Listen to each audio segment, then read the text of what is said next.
Olá, meus queridos. Estamos novamente aqui para estudarmos mais uma vez o novo capítulo do livro Nosso Lar. E desta vez nós vamos para o capítulo número 19, que é uma enferma. Como é que é, Elza? A jovem desencarnada. A jovem desencarnada. Então, quem é a jovem desencarnada? É a neta da dona Laura, que é a mãe de Lísias. Não, no capítulo anterior, o Lísias tinha saído para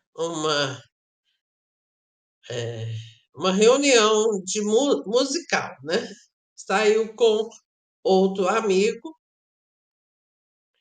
e ficou apenas a dona Laura e juntamente com o André Luiz. Aí o André Luiz quis saber, né, sobre a situação da neta dela e ela levou a neta, o André Luiz, no quarto da neta. Era uma jovem que estava muito abatida porque ela tinha morrido de tuberculose e estava muito aflita, muito debilitada, né?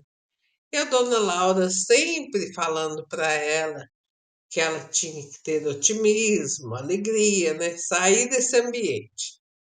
E o André perguntou, né, por que ela ficava sempre no quarto. Aí ela falou assim que ela fazia as refeições lá no dormitório, porque na mesa, como ela está com as vibrações muito baixas, isso pode causar malefícios para a alimentação e até mesmo envenená-la. E não é só no plano espiritual, não, né? A gente sabe que, dependendo da nossa vibração, a gente pode melhorar a comida ou pode piorar, dependendo da vibração que a gente tem. Então, é muito importante fazer tudo que a gente for fazer com amor, né? Até mesmo digitar um texto, limpar uma casa, varrer uma rua, tudo que a gente fizer com amor gera mais fluidos positivos e afasta os maus espíritos também, que eles não gostam de coisas muito de vibração muito boa, não, né? E muito organizado também eles não gostam, não, eles gostam mais de bagunça. Mas voltando ao assunto do livro, uma avó da menina falou para ela, né, que ela não ficasse tão desesperada, porque a mãe dela, em breve, iria desencarnar, ia ficar com ela também. E a menina reclamando, né? Desculpa, reclamando que o noivo, né, tinha ficado muito triste, coitado, né? O que ia acontecer com ele? Que ela tinha transmitido a tuberculose para a mãe e ela iria se casar, e agora? Como é que ia ser a vida dela?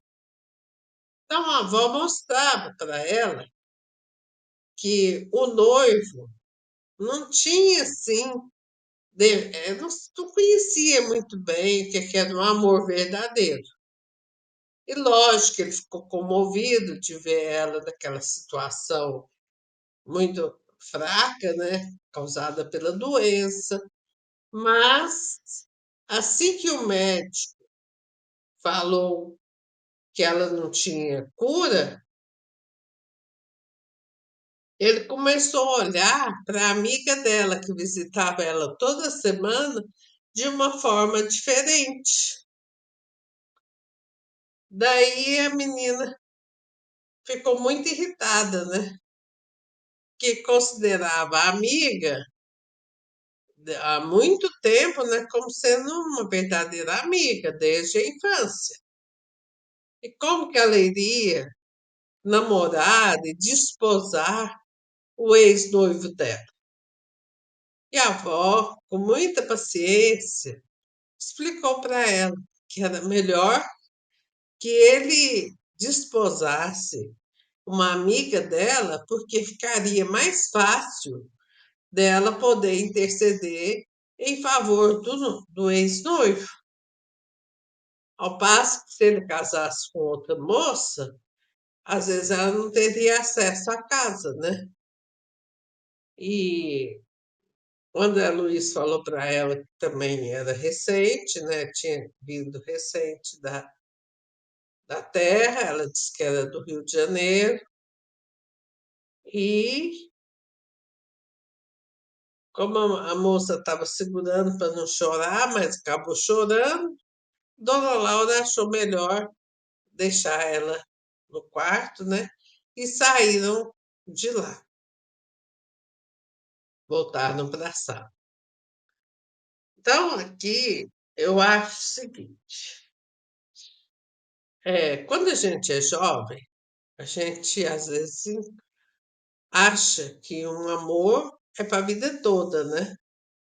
E mesmo aqui a gente desfaz relacionamentos, né? E a gente sofre um pouco, mas essa tristeza passa, porque não é um amor verdadeiro, é um amor de ilusão, né? Muitas vezes a gente acha que ama uma pessoa e não ama, tá? É entusiasmado, tá? É, cheio de ilusões mesmo, porque quando começa o relacionamento verdadeiro, é que a gente vai ver que precisa de paciência. E dependendo da pessoa, a gente não tem paciência, né? Às vezes é a gente que não ama mesmo. Então, é mais fácil a gente aprender a se desligar. Não é se desligar das pessoas aqui da Terra, porque uma hora a gente vai embora, que não é a nossa verdadeira casa. Mas é a gente não ter tanta posse sobre as pessoas, sobre a casa da gente, sobre as posses da gente, né? Vamos pensar que a gente é depositário. O que é um depositário? É quem não é o dono, mas que toma conta, que cuida. Então, nós somos cuidadores dos nossos filhos, cuidadores do esposo, da esposa, cuidadores dos pais, assim como somos cuidadores dos pets, né? E aí, Ilse? Eu também entendo o desapego, né, que a gente tem que praticar, porque a gente não é dono de nada. E no caso aqui da jovem, ela faleceu, deixou um ex-noivo, a mãe, então ela já está em outra situação no plano espiritual. E agora, como ela poderia estar trabalhando? Isso a avó dela estava colocando para ela, que ela tinha que ser desapegada, para que no futuro ela possa ajudá-lo, se ela realmente ama, né, o noivo, Uhum, ela possa ter acesso a ele no futuro. E se fosse uma outra pessoa estranha, poderia dificultá-la. Então, essa amizade teria um benefício no futuro, né? E a gente tem que estar atento mesmo para essas emoções, né? É a emoção verdadeira da gente poder, viver de uma forma mais tranquila, sem culpa, sem, apego, sem mágoas, né. Cobranças, né. Exato.